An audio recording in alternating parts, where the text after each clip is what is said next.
मोदी जी ने क्या किया है कि राजनीतिक दलों को तोड़ा और तोड़ करके चुनाव लड़े, और चुनाव लड़ने के बाद भी आशातीत सफलता प्राप्त नहीं हुई है। कांग्रेस मुक्त भारत का नारा लगाने वाले प्रधानमंत्री जी अपनी पथराई आंखों से किंग कर्तव्य विमूढ़ होकर समीक्षा में लगे हुए हैं कि आखिर कसर कहां रह गई। मैं आईना हूं दिखाऊंगा दाग चेहरों के, मैं आईना हूं दिखाऊंगा दाग चेहरों के, जिसे बुरा लगे वो सामने से हट जाए। एक पूरी कौम को घुसपैठिया पुकारा गया, मछली, मंगल सूत्र, भैंस से होते हुए मुजरा जैसे शब्दों से भाषणों को सजाया गया, चुने हुए मुख्यमंत्रियों को जेल भेजा गया। सभापति महोदय, सारे प्रहसन किए गए, भाषाई मर्यादा को तार तार किया गया, महाराष्ट्र में राजनीतिक दलों को तोड़ा गया, उनके सिंबल छीने गए, विपक्ष के सबसे बड़े दल के बैंक अकाउंट को फ्रीज किया गया। उसके बाद मोदी सरकार चुनाव लड़ने के लिए जनता के दरबार में गई, लेकिन बाहरी जनता ने दिखा दिया कि दर्द की हद से गुजारे तो सभी जाएंगे, दर्द की हद से गुजारे तो सभी जाएंगे, तैरे या डूबे किनारे तो सभी जाएंगे, कोई कितनी भी बुलंदी पे चला जाए मगर आसमानों से उतारे तो सभी जाएंगे। छात्र नौकरी मांगने पर लाठियां खा रहे हैं, पेपर लीक ने लाखों छात्रों का भविष्य चौपट कर दिया है, और देश को बताया जा रहा है कि अमृत काल आया है। कभी कभी मेरा मन करता है कि मणिपुर में निर्वस्त्र करके घुमाई गई बेटियों से पूछूं कि अमृत काल आया है या नहीं आया। कभी कभी मेरा मन करता है सभापति महोदय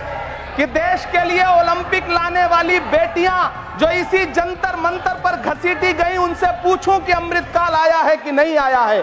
कभी कभी मेरा मन करता है कि रात के 2 बजे बिना परिवार की मर्जी के हाथरस में जलाई गई उस दलित बिटिया जो बलात्कृत थी, उसको स्वर्ग में संदेशा भेजूं और उससे पूछूं कि आया हुआ अमृत काल तुम्हें दिख रहा है या नहीं दिख रहा है।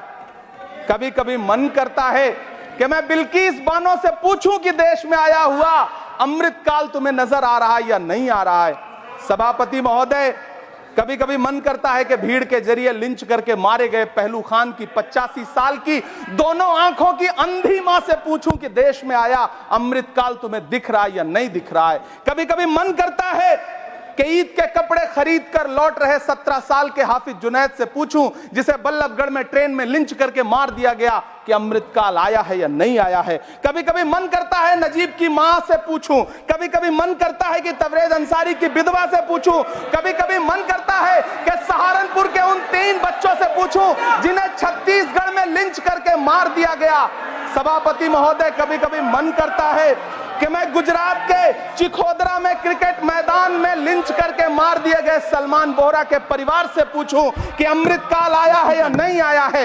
कभी कभी मन करता है कि मैं अलीगढ़ के औरंगजेब उर्फ फरीद से पूछूं, जिसे लिंच करके मार दिया गया और बाद में उसी मृतक के ऊपर डकैती का मुकदमा कायम किया गया। सभापति महोदय, यह कैसा अमृत काल है जिसके अभिभाषण में स्वास्थ्य पर सिर्फ आधे मिनट पर चर्चा हुई। कैंसर के मरीज दिन ब दिन बढ़ रहे हैं, हार्ट अटैक से हंसते खेलते बच्चे जान गंवा रहे हैं, कभी क्रिकेट के मैदान में, कभी जिम में, और इस सरकार के पास स्वास्थ्य पर बात करने के लिए आधा मिनट है। सभापति महोदय, कोविड वैक्सीन को लेकर के लंदन की अदालत से जो तथ्य देश के सामने आए हैं, उन्होंने भय फैला रखा है। कांग्रेस की सरकारों ने भी चेचक, पोलियो और प्लेग जैसी महामारियों के टीके लगवाए, लेकिन न तो कभी सर्टिफिकेट पर अपना फोटो छपवाया और न कभी उसके नाम पर वोट मांगे। कांग्रेस की सरकारों ने यह किया है, लेकिन इन सरकारों ने क्या किया है? सभापति महोदय, अंतिम 1 मिनट आपसे लूंगा, मुझसे बहुत सारे। आधा मिनट प्लीज। 1 minute sir.